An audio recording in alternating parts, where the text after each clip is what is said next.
Alright. Hey everybody, and welcome to another episode of RWBY Villain Jumpchain. Today we're doing a solo arc.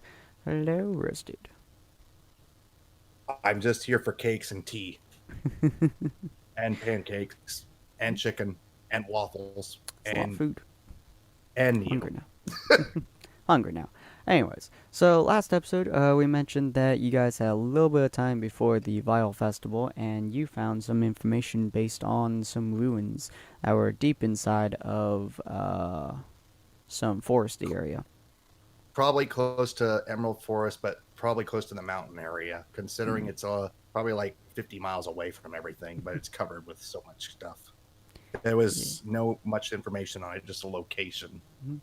Probably right around... Oh, shit. Where are we?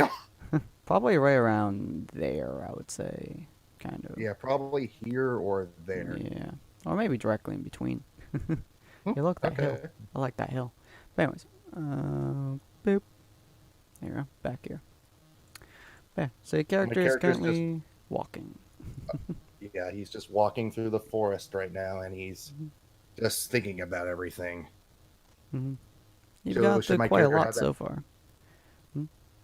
Should my character have that moment or wait till after? I mean, it's really up to you. This is your character. So my character is just walking through everything. He's seen a few places that were taken out by bandits.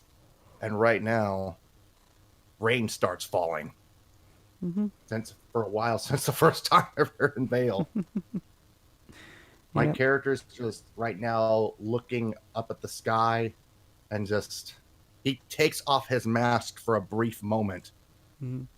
And he starts crying. You've seen quite a few things throughout your journey. You've seen villages burned down. You've seen Grim ripping apart houses and buildings. And entire towns have been destroyed, flooded, mercilessly just broken, beaten, and burned to a crisp in some cases. It's not the most pleasant thing that you've ever seen. My character is just looking at his mask, and in anger, he throws it at the ground. Why? Just why? Why is every damn world like this? Every frickin' time it's hatred. Is there nothing worth protecting anymore? I've lost my family. I've lost everyone. I know I pledged myself to Salem, and I'm not stopping that, but... Salem, if you could hear me or someone else, is it all worth it in the end? It feels like I've just been for nothing. I couldn't protect my own family.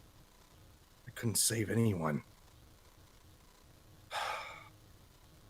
Am I just a failure? He sits against the tree right now, even though it's and heavy rain is starting to fall. He just looks at his mask that he picked up, and he just thinks, I don't know anymore.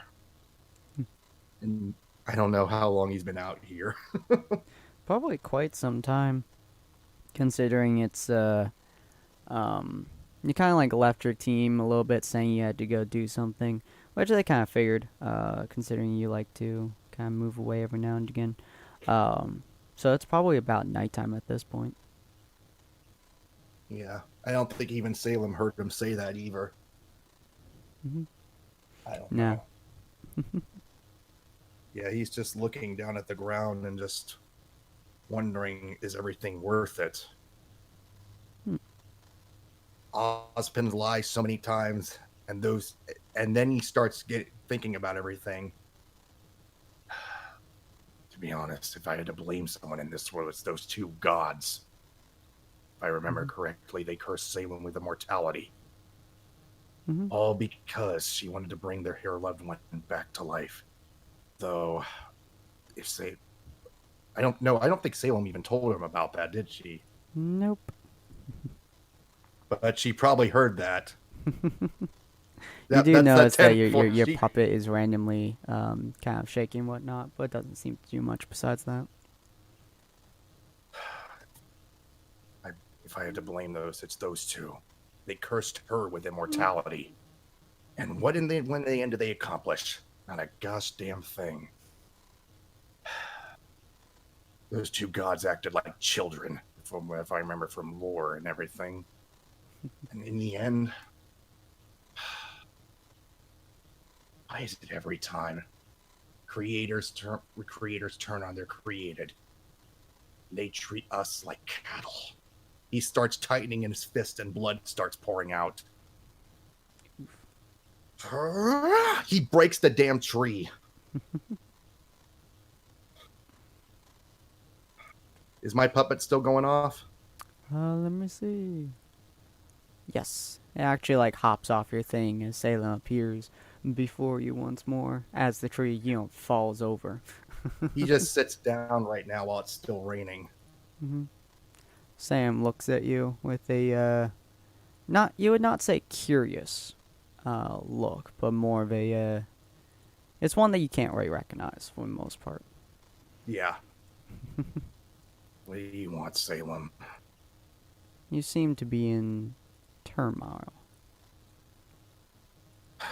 More or less. I came out here to be alone, but I also wanted to search some ruins.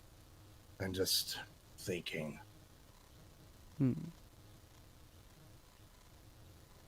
Is it all worth it in the end? I've lost everything. My family's gone. And even yet, Ozpin lies. And everything else, it just feels like it's for nothing. I feel like a fucking failure right now. In the end, everything is worth it. And at the same time, nothing is. Now you may think that's kind of strange to think about, but in the end, everyone dies. So nothing's worth it. But when you die, you pass on what you learned to the future generations. And that makes it worth it. I, on the other hand, cannot die. I believe you said previously that you blame the gods. Do not. But they cursed you with immortality. They cursed you when you bring, I know you hate me saying his name, Ozma back to life when you still loved him, if I remember correctly from everything. And what did they do? Cursed you with immortality to tell you how to live and the truth of living and dying. That's no way to fucking live. I probably would have lost my sanity years ago. All I ever want is a fucking world of peace, and it seems like I can't have it. Oh, that's all I want. What I wanted back then was to change the course of fate, to work the ways of the world to my very will, bend the powers that be to my own, and change how things should be. This is my philosophy. Their philosophy was to let the natural way of life activate as it will. They are not children, they are rulers. And I, after having ruling for many, many years, have understand why they did so. Do I forgive them? No. You think I'm an idiot? If I had the chance to, I would rip their heads right off their shoulders and feed it to each other. But they aren't children. They are gods. Ones that we cannot even fathom how they think. If you want a world of peace, of harmony, of kindness, of everything of that sort, it is very simple. Make it. I have spent more eons than you can possibly even count, making this world my own, controlling those beyond me, making myself a god to them. This is because that is my way of working. This is because if they are under my rule, I can make the world however I wish. Change their thoughts and their feelings. Make it so I can revive those who ask if they need it to. But on the other hand, I can burn those who wish to defy me. Rip them to pieces. Destroy their very souls. I guess it is true. Us humans, even faunus, we can be such creatures of habit. Even the tiniest spark can even send us to a flying rage, just because we don't understand anything. The heart of man is easily swayed.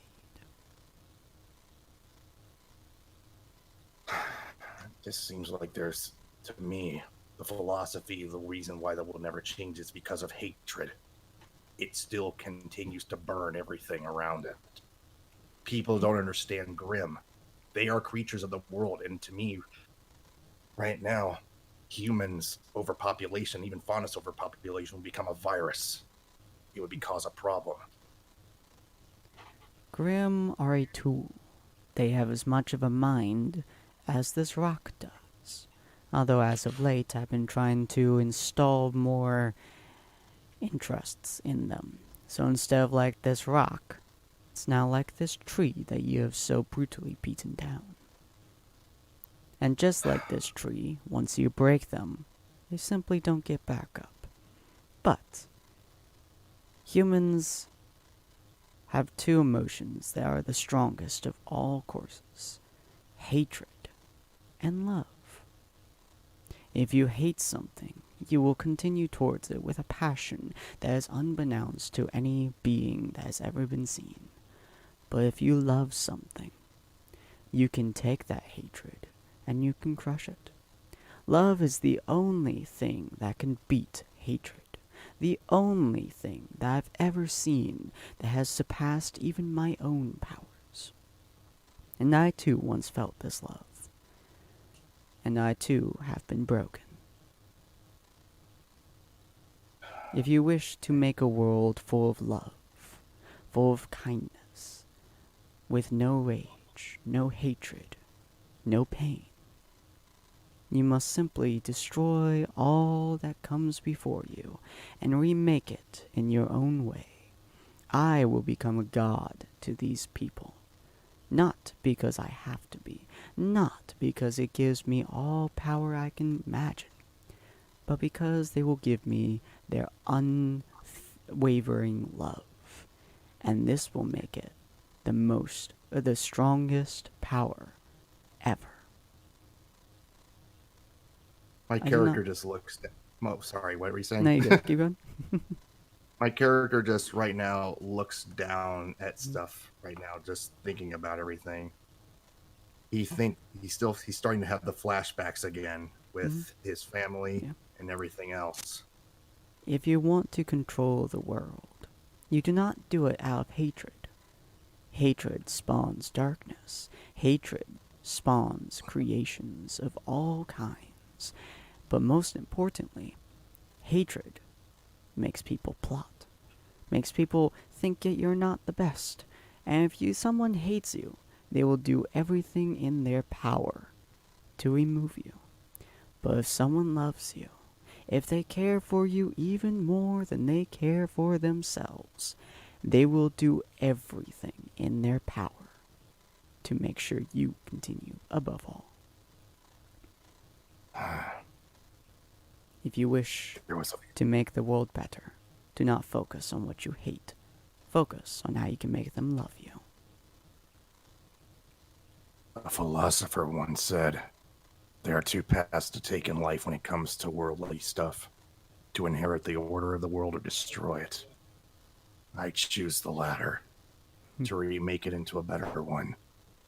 That's all I want. And there is someone besides my family who I care about. Oh, did you say something? No, I was just listening. My character picks up his mask again, and he puts it on again. I wear this mask not because of what I am. It's because of what I can be to those who become my enemy. I wear this mask as a way of showing the world of what hatred makes you. It's a way of showing form of architecture and anger. All I wanted to do was to save my family. That's why I became a thief in the first place. I did it to help them. And what did the White Fang do? They killed them. But then they killed the children. And killing children is something I will never, ever forgive. They didn't even have a chance. They didn't have no weapons to protect them. Nothing. And they just cut them down without mercy. That's exactly what I despise. To prove a point is rather impressive. position.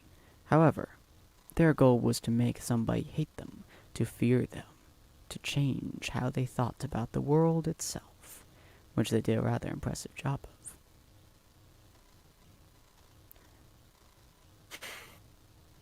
I understand.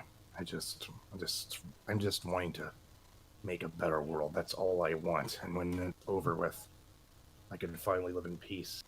And then I can just settle down the rest of my life until my time comes.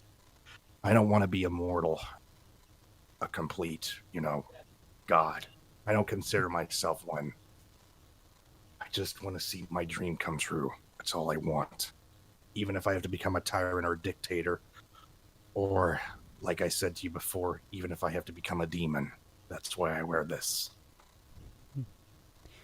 Well, the path to salvation is as always through me. I can make the world into a place of peace and harmony as its God, ruler ruler and queen. To become a god, to make the world better, to make everything happy again, to change how people think and how they love is a very difficult process.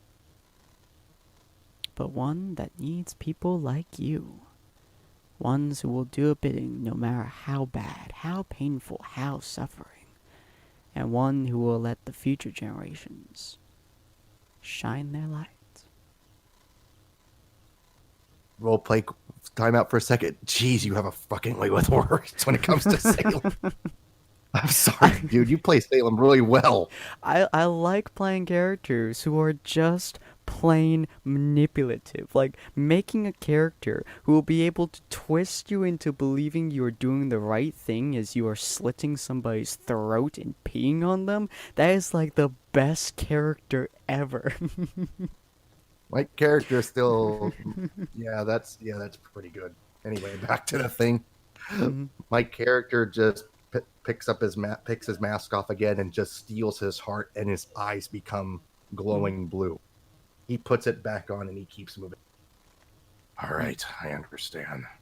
I need to find this ruins that Ozpin tried to hide. Something about it just is calling to me. I shall watch, as I always do. Very well. She disappears, and I start moving on. You eventually reach the ruins, which is a really nice-looking place. For how run down and broken it is. It's a really nice-looking place. And it looks to be stupidly old. I mean, like, this thing is broken, beaten. Most of the rock you can touch and it will crumble under your fingertips. It is old. So we've arrived here. My character looks to my puppet. Give me Salem's eye for now. I need you to take a look out, watch out here. It nods and does so, giving you it before disappearing. All right. There you are. Let's see what you were hiding, Ozpin. Shall we? What secrets does this temple have? And then my pendant starts glowing crazy. Like the eye is glowing, like it's shining like so many parts of the ruins. Mm-hmm. Almost looks like a damn flashlight. Yeah, some of the runes are seeming to react to it. There's every now and again there's random marks that you'll see which are very similar to the pendant itself. And the doorway right here starts to slowly open as you start to get closer to it as well. All right, let's see what we have in here. So you get inside. Obviously, your puppet's outside watching. Yep. And it's a very interesting place. The giant mark on the floor obviously entails that this is clearly what the pendant is supposed to be. There's a library up there. Seems to be like a service hatch or something over there, as well as some odd markings here. Almost as if it's a praying temple. What is this place? Never seen. He sees a bunch of markings on the.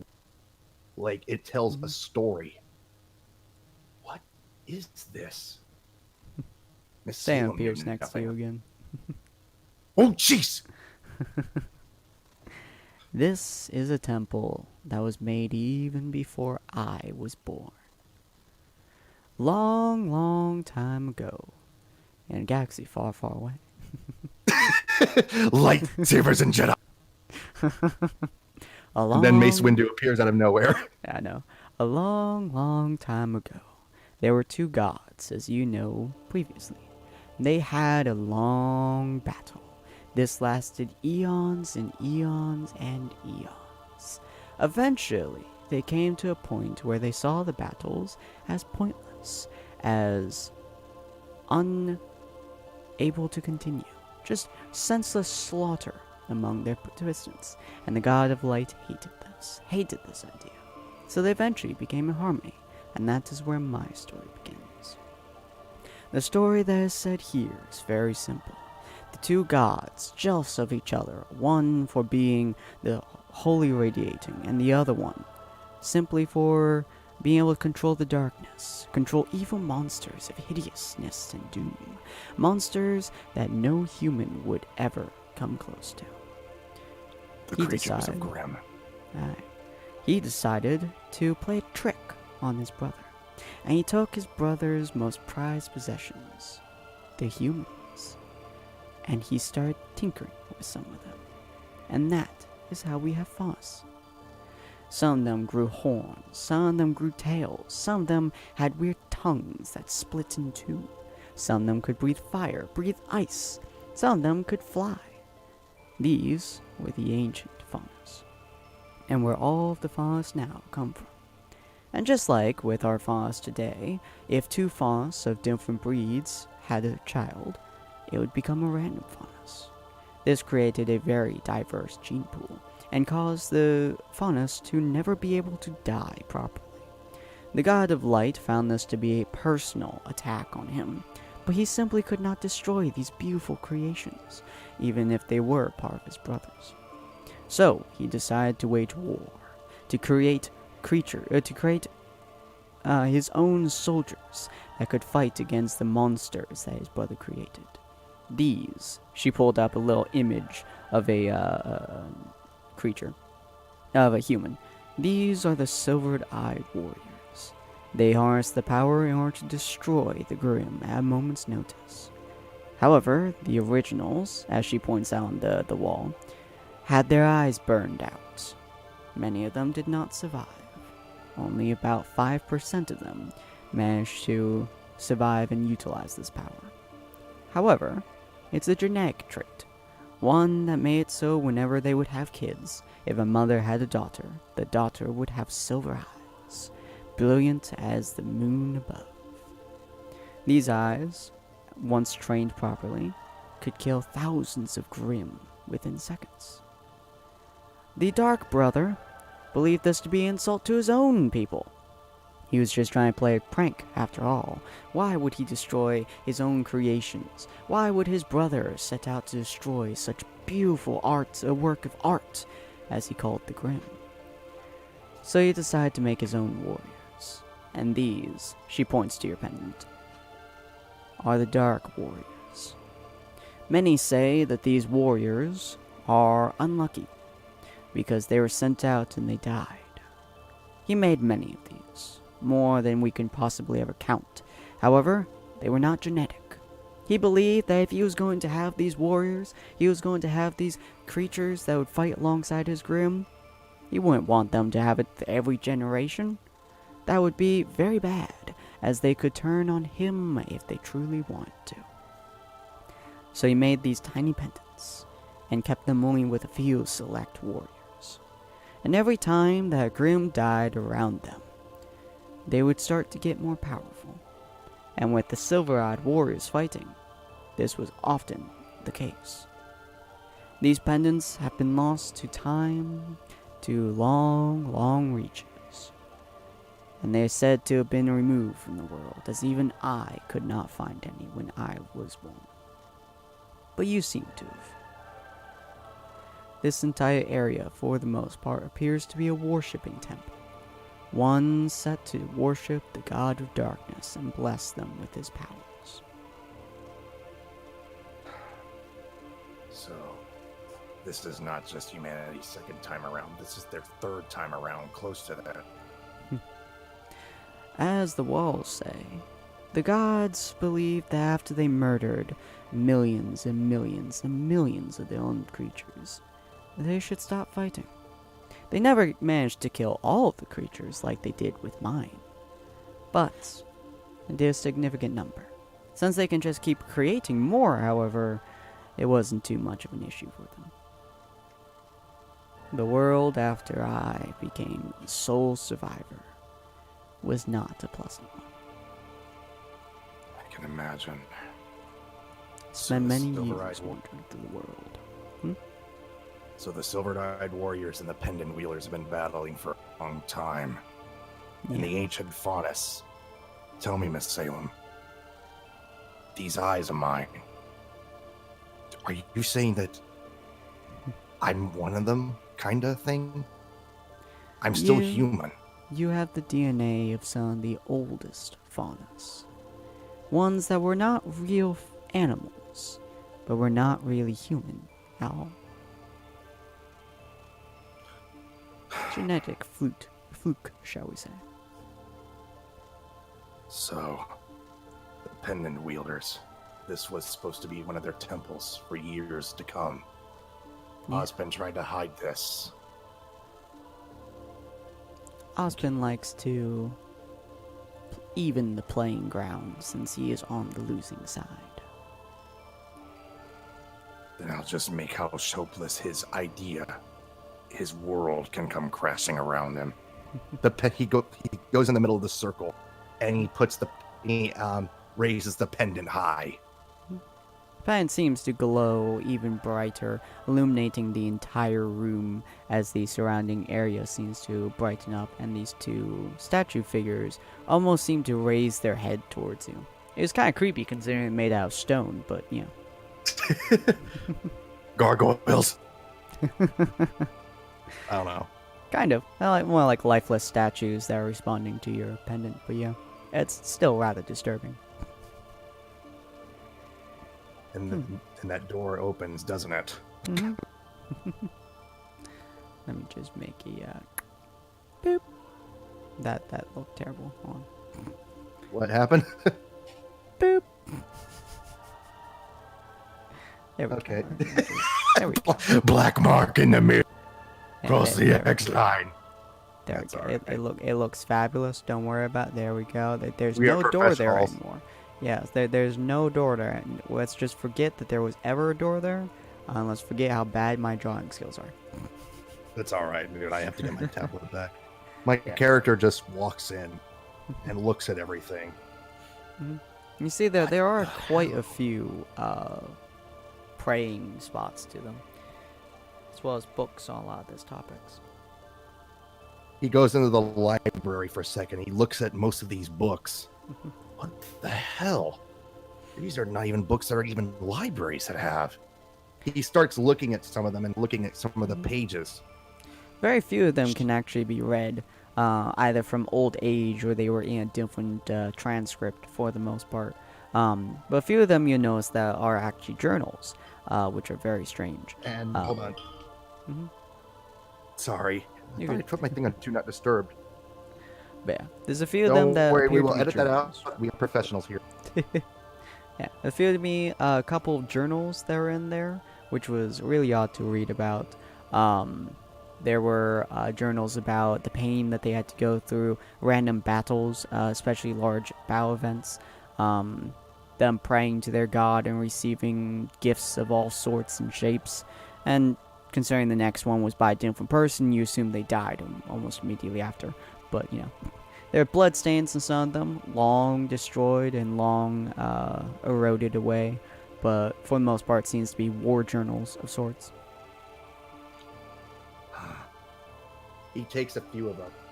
I'm going to have to read these later. Maybe they might hold some secrets that even not many people know about. This was before even my time. Maybe we may be able to find some secrets that even, no offense, you or even Osmond could not find. Stuff that was supposed to be hidden away for years because people feared it. I imagine this place was hidden not from knowledgeable events, except for maybe from Osmond, but it is likely that it was hidden away from simply old age, from the world taking its course and nature removing as a stain upon the world. Or maybe the gods themselves buried it away. He then finds one. Let me see if I can read this one book. Let me roll. You can read it now. Nope. You can kind of read it. I mean, it's really difficult, but you can kind of read it. A few pages at a time for the most part. Let's see what this says. The gods are upon us. We have been betrayed by one of ours. It seems that the pendant wielders are coming to an end.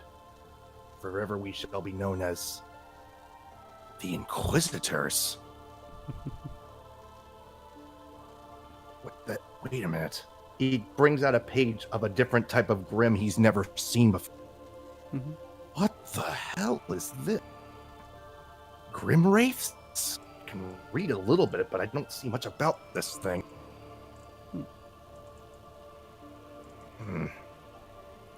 So, he reads a portion of the paragraph and he reads this. Apparently, this place was also a place for powering up the pendants itself, if those who could be found worthy of it. Only those with enough power and enough determination to see it through can only be chosen by the pendant. Mm-hmm. So the pendant has a will of its own. Let me see if I can read one more. Appears to be able to control Grim for the most part. Not very well, but it is an interesting facet. Let me see if I can read one more thing. Mm-hmm. Nope, I can't. This one is barely even eligible to you. You cannot even read like a single word from it. The old age and whatnot is taking the words, which already were hard to decipher in the first place, and just kind of started like folding the words upon each other, making it very weird. And then the book turns to dust. Oh, come Pretty on. much, yeah. Really? What is this? The ancient library of Sith Lords here? Korriban here? Jeez. Let me see if he finds one or two more books that he can take from this area. Okay, that place is not accessible. Yeah, for the most part, a lot of it seems to be broken, beat down. And it also almost seems like the entire place has been ransacked for the most part. You do find one book, however, in the last section that is almost untouched. And it's, it's a bunch of war stories, but it's also a journal of a scientist, for whatever reason. Well, as much as scientists as you get back then. And it's mostly dictating the power that the pendant had over the Grim. For very small groups of Grim, you're able to more or less plant suggestions into their mind, giving them an idea of what to do, where to go. Some of them will even willingly stay behind and wait for your orders, depending on how smart or dumb the Grim are. The Grim seem to have a mind of their own back then as well. But then, whenever a Grim got murdered around them, specifically the word murdered was used, which was an odd term to you considering, yeah, they're mindless creatures. But whenever Grim was murdered around them, the pendants would be able to absorb the essence of the Grim, and they would gain more power from it. The more Grim were murdered around them, the more power you would achieve. And, while it didn't have any actual bonuses in terms of weapons or anything like that, it did give them more physical endurance and, sharpen their minds and, a bunch of other random stuff like that. Which is very useful for the common person, and also help them stand toe-to-toe against the Silver-Eyed Warriors. One important facet that the book notes is that if you gain enough power from your fallen Grim around you, this was specifically noted in section about one person being around an army of Grim, and they all got slaughtered by the Silver people. They're able to, depending on how many Grim essences inside the pendant, they're able to actually withstand a Silver-Eyed Warrior's gaze. Not pleasantly, but If you survive it, Did you survive Salem it. hear everything I said, though? Hmm. She's just looking on with mild curiosity. Do you think Dr. Watts would be interested in something like this? Or do you think he wouldn't have time for this kind of thing? I doubt you would be able to work with anything here. This text is very ancient. I don't think you would be able to decipher it.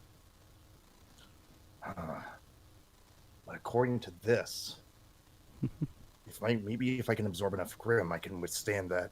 There's only one other silver-eyed warrior here, and that's Ruby Rose, part of Team RWBY. She nods. There are many silver-eyed warriors around the globe, but the only one that we have any knowledge of is Ruby. The other ones we've not quite found. I only know that there are some because our Grim keep getting taken out in hordes, though every time it's in a different area. Very difficult to track down. Let's see. He looks through one more portion of it before he goes in and gets ready to middle, and then he reads one more thing. Ooh, he reads it well, too. Damn. He finds a bunch of scientific stuff. Like, this was before technology. He finds a lot of alchemy stuff. Mm-hmm. The hell is this? This is interesting. Okay, yeah, Dr. Watts would definitely be interested in this. He was also a doctor, but this looks more like dark magic alchemy. Transmuting stuff into different objects. Interesting. I'm gonna have to read this. When everything's over with, I'm definitely taking this back to the castle when this is over with. So, to this, I'm supposed to stand in the middle of this circle, and I'm supposed to raise the pendant high and see if I'm chosen as worthy. But I heard it's gonna hurt a lot. But what's the pain? What's no gain without pain? She nods and steps away, still looking at you rather curiously. Not entirely sure what her intentions are here, but seem to be quite interesting. So as you raise your pendant to the sky, the first thing you feel is the feeling of pretty much your entire body being ripped apart, the molecules, put back together, stepped on, farted on by a giant dinosaur, ripped into more shreds, put back together once again, and then boiled alive on the surface of a million suns before put back together with all the suns inside. Yeah. One of the most painful experiences that you've ever even believed could happen. And you're fairly certain that if you had a normal heart, it would stop beating.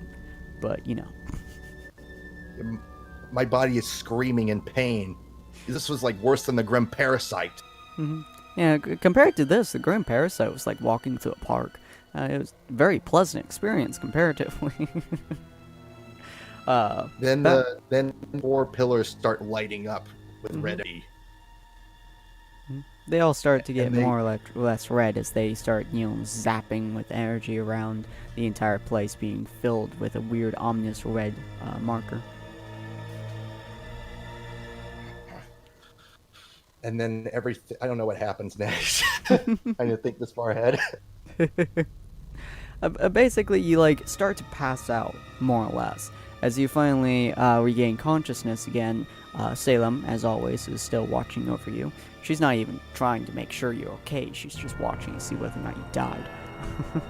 But you eventually get back up, and you notice the pendant is now radiating red energy rather than its normal cool white energy. And you're not dead. So you imagine it possibly chose you? Mainly it's the fact that you're not dead that you're surprised about. I don't know where the hell I was. I was seeing visions. Battlegrounds everywhere, and I saw the 2 gods fighting each other. The hell? Was I seeing other people's memories who were pendant wielders as well? It would appear so.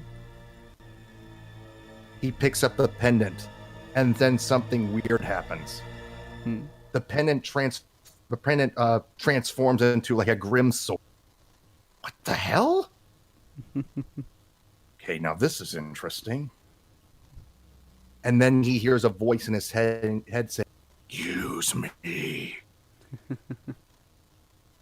Well, we'll just pretend Grim are there. I don't think you have. Mm-hmm. like I PMs have a do you. bunch of different Grimlock. We'll just have to use one for now. Mm-hmm. He basically raises the pendant or sword high, and red energy flows out of it, creating two types of a new type of Grim. Mm-hmm. It's we'll just use this for now. But Yeah. picture a Nazgul from Lord of the Rings, but with the Grim mask and a Grim sword. Mm-hmm. Oops. According to this, these were called Grim Wraiths. Creatures they were not used for fighting that much, used for support. One call could call a mini Grim to one area. Interesting. She walks out to one of them, and the first thing you notice is A, it looks almost confused, and then immediately gets it just evaporate out of existence, essentially. Like the entire of it, it just like disintegrates as she stares at it. Interesting. Apparently, according to this, their one call, this could thousands of hundreds of Grim area, but I can only summon two at a time, right? I'm not I used can to create more. my Maybe not to the character same just think level, but my character just thinks of something. I have an idea. The Vital Festival will be coming up soon, if I remember correctly, and everything. Let's see. Is this place closed off from any sounds? not really. Okay, Mostly then from how old it is.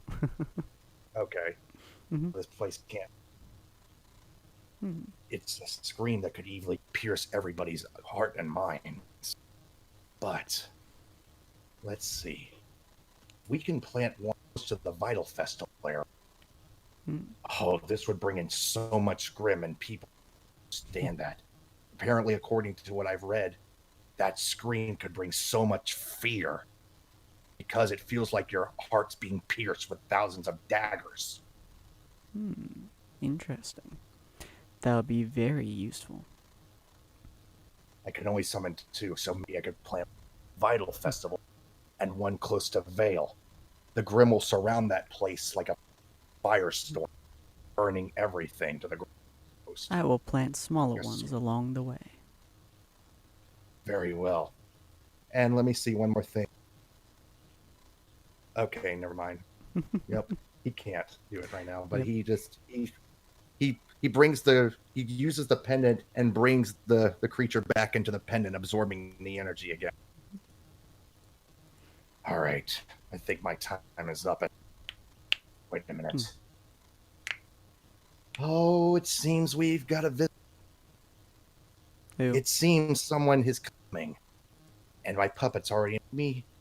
Who is it? Is it going to be Crow or is it going to be someone else? I have no idea. I wasn't actually playing on game character. Okay. It seems someone is coming. Mm-hmm. Looks like we've got a visitor coming. I think the only character that would probably potentially be over here might be Raven. Probably Raven or Crow. Mm-hmm. You see a masked figure walk in.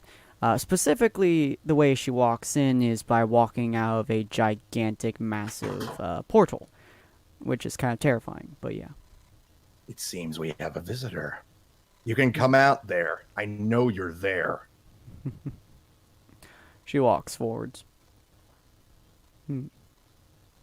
Interesting place you have here. Wait a minute. I've seen you before.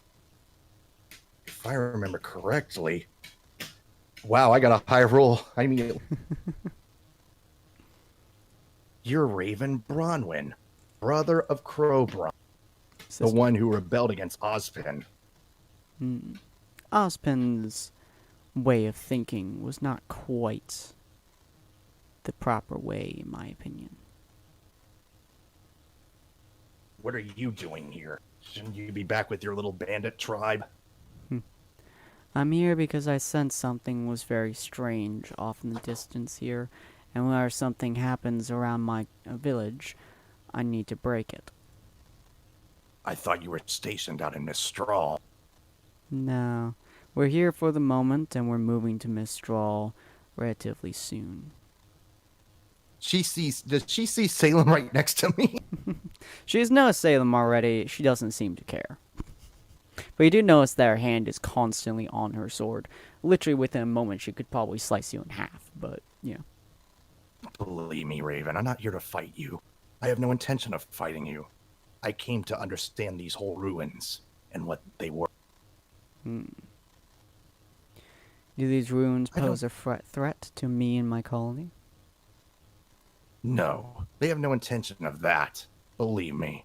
These ruins are very, very old. Even before Ozpin's time. Before your time. Before my time.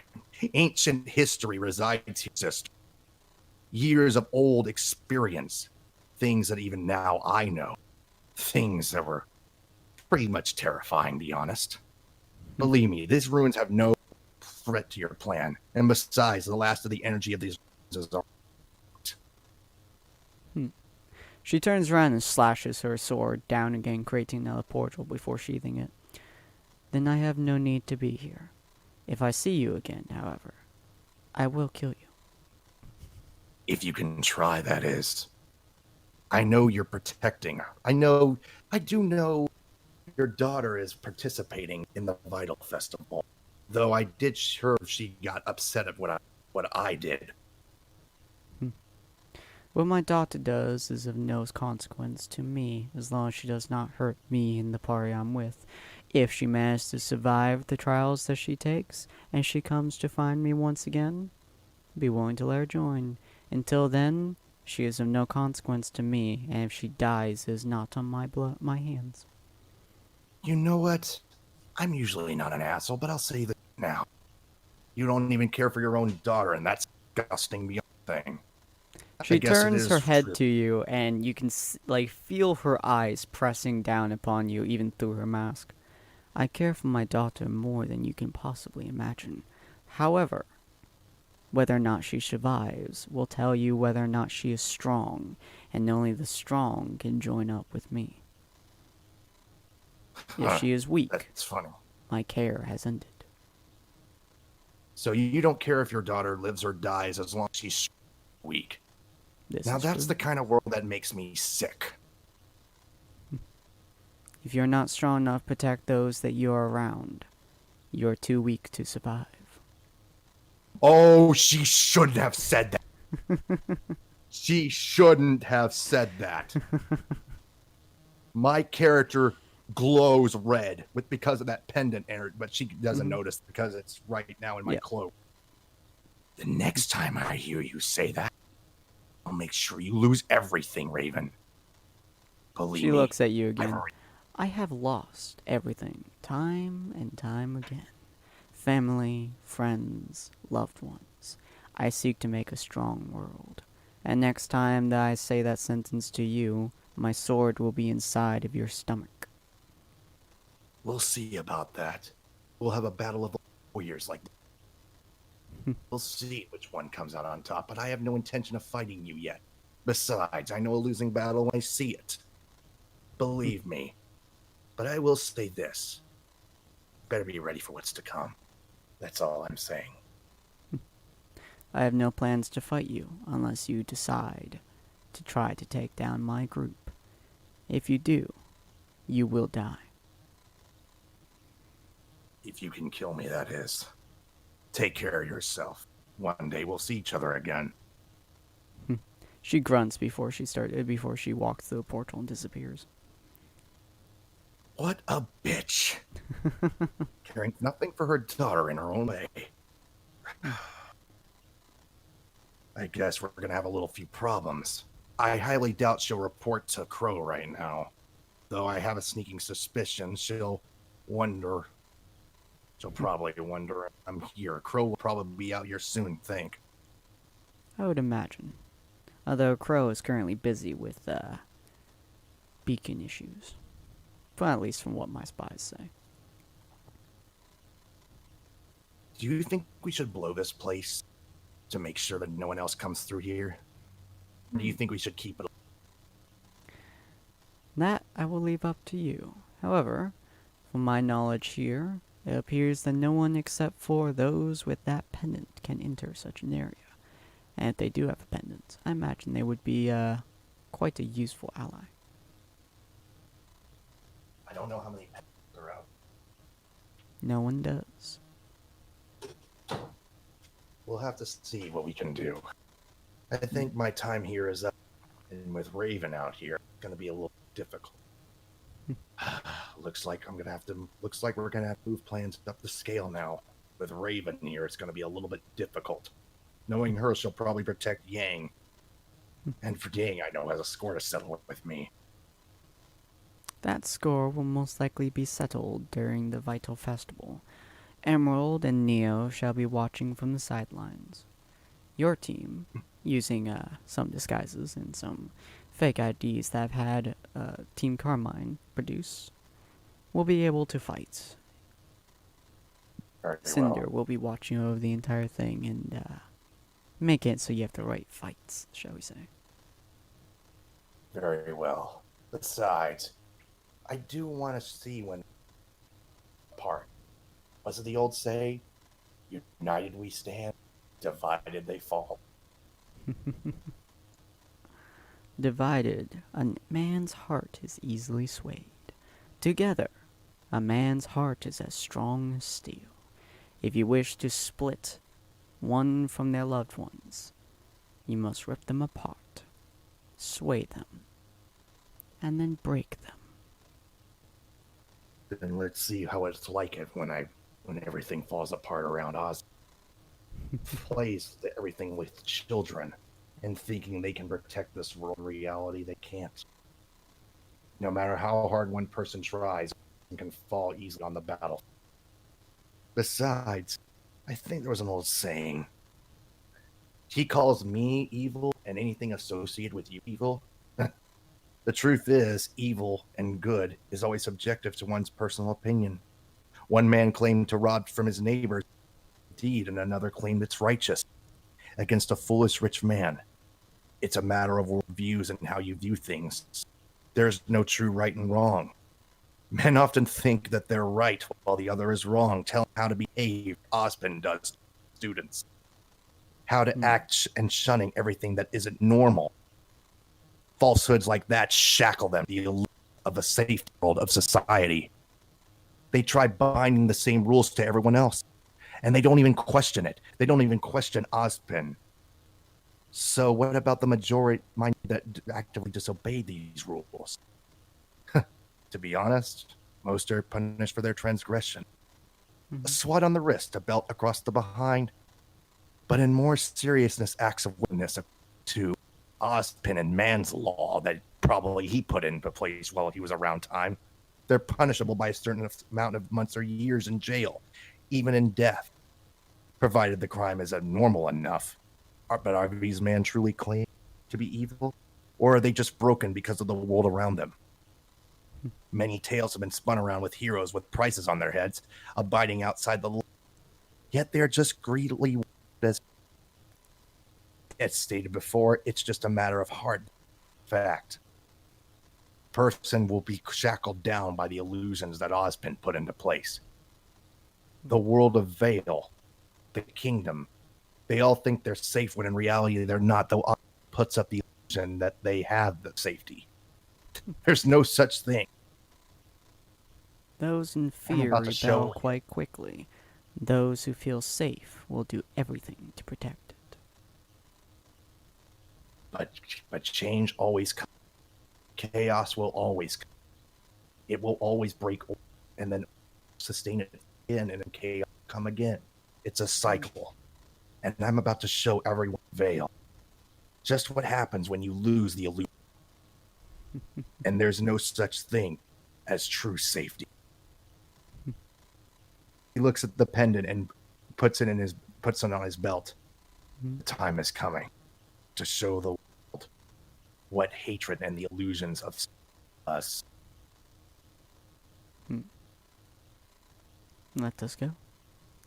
Jin disappears from sight. Boop. He starts walking. Everything is going. And now The final call will begin soon enough. All right. Well, that was a pretty interesting episode. So hopefully you guys enjoy it. I know it's a little bit short compared to other stuff, but it's a solo episode, so might as well be short. About an hour.